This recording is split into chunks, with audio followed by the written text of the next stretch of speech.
Hey, how's it going? Welcome to Classic Catch Up. I am your co-host Josh, I'm Ryan. and this is the other guy. We're gonna be talking about movies today in honor of the re-release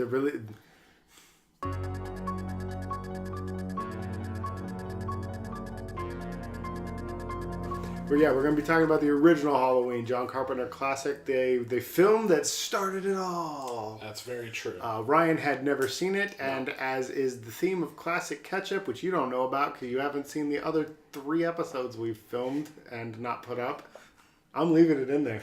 It better be in there. We take movies that Ryan has never seen or I have never seen, and then we watch them and we discuss them. We catch the person up. If you catch our drift. My friend. Yes, sir. What was your thoughts on Halloween 1978? Okay. John Carpenter Classic. Jamie Lee Curtis's first film. So, yes, all of those are true things. Go. So, Go. I'd obviously never seen it before, technically. Yeah. So... Technically. What do you mean by technically? Okay, so the film, I think at this point, is so ingrained in the horror genre DNA. You hadn't seen where the origin for a lot of that shit comes from. And I mean, and it itself is not wholly original because it takes a lot from like Hitchcock and whatnot. Oh, yeah. This has been, obviously, big leaning to the suspense versus surprise for this film. But it's so ingrained in like the DNA of the horror genre right now, as well as pop culture in general. Mm-hmm. I felt like I had seen it before. It almost felt derivative to you? Well, no, it didn't feel derivative. Well, because I know... Well, because you were keeping in mind, Yeah, I kept it all in perspective. Mm-hmm. But it felt it was a movie that I've never seen that felt familiar. Mm-hmm. Well, like the Michael showing up and just standing there, and then the person looks away and then looks back, and he's gone entirely. That wasn't like a staple. That happened a bunch, but not as frequently, and it wasn't.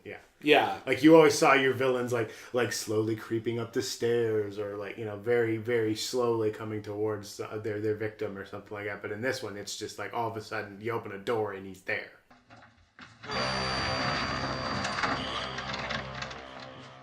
Watching the original is almost kind of like a parody because it has all of the elements there. Yeah. Because it did it. It's the progenitor of all of these things. Yeah, well, it's funny because like I was thinking it would end up being kind of like a John Carter or Ghost in the Shell type of situation for me, where it's like without this particular property, so many of the other things that I love would not exist. Yeah.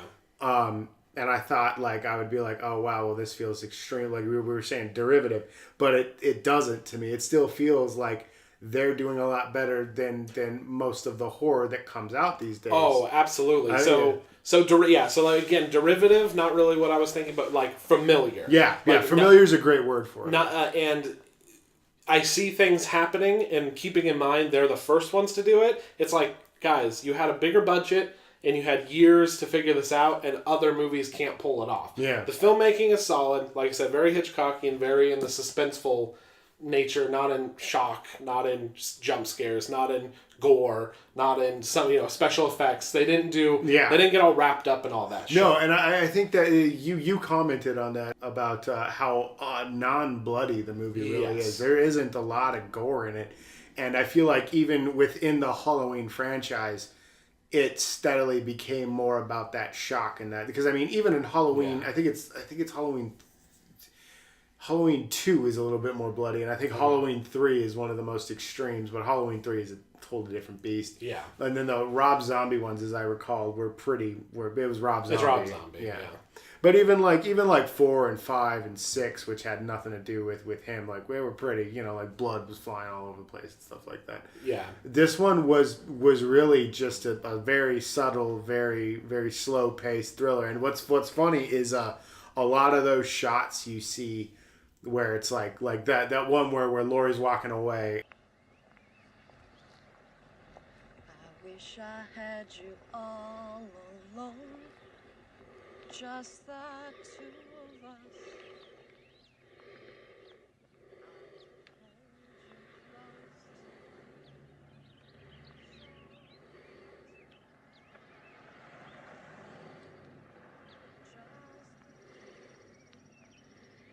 That shot, the reason that he lingers there for so long, that's Carpenter padding for time. And like it's so funny because like that kind of has become his signature style where he'll lay on a shot for a long time. Like there's one of Loomis where Loomis talks to the sheriff walks away, and then you just get this shot of Pleasance just kind of like looking around, doing this. Yeah, he's doing this thing, kind of like, all right, well, I'll be here, And then but it's so weird because it feels like it's so natural, like okay, yeah, now we're just hanging out with him for a minute. It doesn't feel like he's trying to stretch things out. Yeah, it definitely doesn't feel stretched out. It doesn't feel rushed. It feels like it's supposed to be exactly as long as it is. Exactly. It's surprising to me that it works as a 90-minute film because, honestly, it feels like a tight little... It could have been, like, Twilight Zone-esque kind of... Yeah, well, I mean, it's funny because that is the initial idea of the Halloween franchise. Yeah, like, anthology situation. Yeah. So, like, I could have seen this as an hour with commercials or something. Mm-hmm. Like, just 42-minute... little story, and it would be done. It blows my mind that somebody looked at this and was just like, more of that. More. I'm like, dude, they wrapped it up in a nice little bow. It wasn't like there wasn't a lot going on. There's not a lot of. It was like a cultural phenomenon. It blew up. Nobody expected it to do what it did, and it's so weird. And Michael has such a great presence. Halloween is my favorite scary movie franchise. I love the Halloween films. Even 4, 5, especially 6. 6 was the first one I ever saw, and I absolutely loved it. Now I look back on it, and it's garbage. But and I'm not a big fan of the Rob Zombie ones.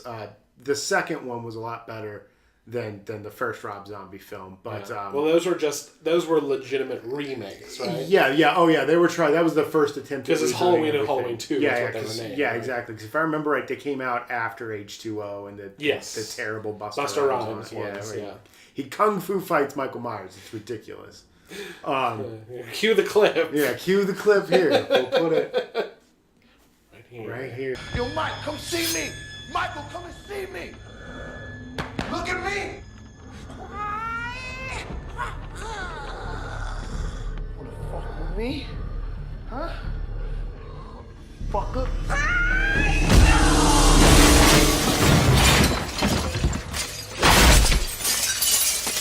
No, but I part of that is because Michael, and it's funny because when I saw the sixth one, the Curse of Michael Myers, I thought he was just a creepy movie monster. It wasn't my first movie monster thing. Like the first one I think I ever saw was Nightmare on Elm Street. Okay.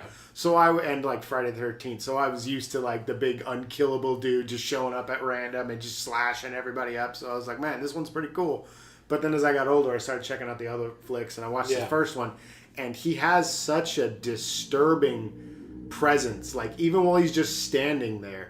Yeah, that is great, and it's. I wrote down in my notes there is this awesome shot that I love from the film, and it's the shot after he kills Bob. Okay. When he comes out of the cabinet and he stabs him onto the opposing cupboard. Yeah. And you just get this shot of Bob hanging on that knife and Michael just doing this. Yeah.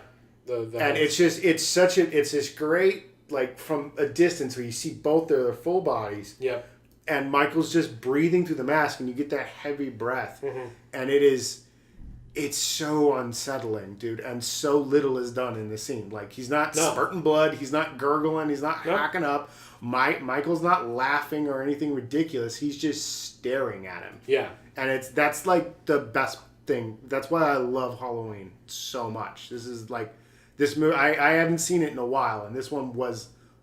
my absolute favorite still to this day. Yeah, so very, very impressed with the movie. I'm glad to hear that. It's a great movie. You just have to. You just like you were saying. You have to divorce yourself from the fact that it is. At this point, so much of it is cliche, but it is the one that started so many of those cliches. No, and like I said, and it does it better, and that all holds up. But it's not like it's not. When I look at it, I'm not just like, brilliant. Oh, no. I'm kind of just like, wow. Like, this is a really solid, like, obviously I don't think it's the greatest thing ever when I'm like, I could see that being an hour TV movie. Oh, yeah. Like, that's not a compliment. But I'm just talking about, like, it's not also not necessarily a dig either. It's just how concise and to the point and not... It does. It has a really tight feel to it, and it's like it's to its credit. Credits, God, running out of words there. to its credit, there, it is very concise and very tight, and the story, it could have been an hour long. It could have been a half hour long, honestly, if you really think about it. But what I like so much about it is the bad acting aside. Because, I mean, you got Donald Pleasance and Jamie Lee Curtis, and they're probably both the best actors in the film. Yes, absolutely. Totally. But, like, the best... right on point there. Totally. What I like about it is there's such, like... The bad acting aside, it's just... You have kids talking, just having, like, what you would assume be natural conversations. Like, when the three girls are walking home from school. Yeah, it's not the best written... And it's not the best acted, but, like, they're just talking. And it's this scene of people just... There's a lot of that going on where people are just having conversations. Like Annie and Laura and Laurie on the phone together. There's not really a lot going on in that scene. None of that is really exposition. We get all our exposition through Donald Pleasance. And it's greatly delivered. Yeah, very all of it's very natural. Yes. I met him 15 years ago. I was told there was nothing left. No reason, no conscience, no understanding, and even the most rudimentary sense of life or death, of good or evil, right or wrong. I met this 6-year-old child with this blank, pale, emotionless face and the blackest eyes. Very good. That's what I like about it. I understand you could cut it down, and that's what I'm saying. I'm surprised it works so well as a 90-minute movie because I enjoyed the fact that it's like, you see Michael kind of, like I said, it's the side, the hip shot. Yeah, you don't even see him in the mask for most. And then you see him at distance, full frame or full head, and you're like, and then he disappears. Now you started doing that, and then the laundry room, and you're just like, and I was like, all right, here it's coming.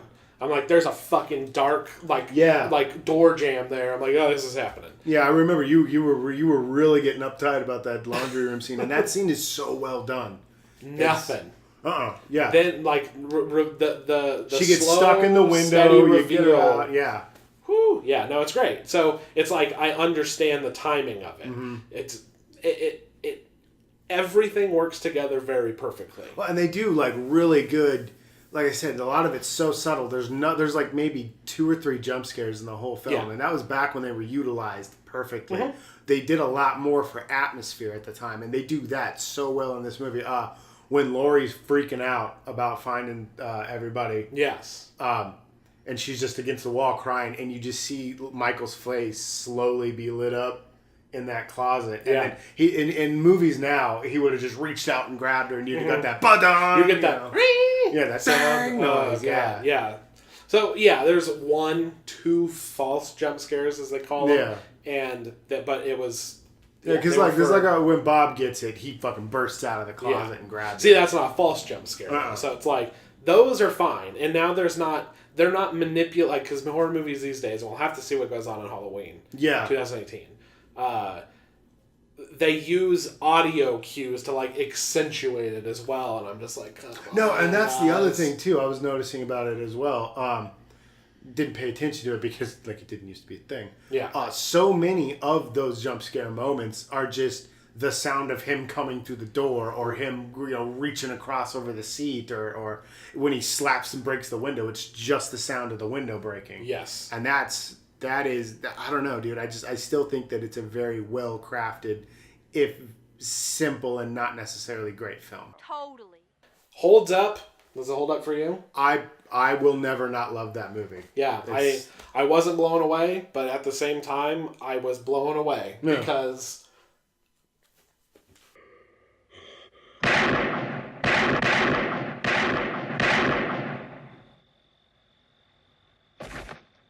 we did this, our Halloween special episode. Yeah, it's our Halloween special.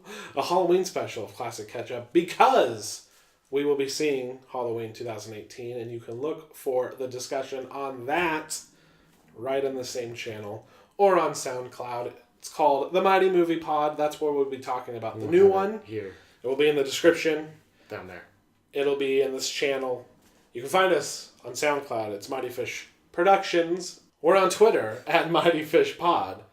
And I think that's going to do it. Yeah, that'll about wrap her up. I'm Ryan. I'm still Josh. We'll see you next time.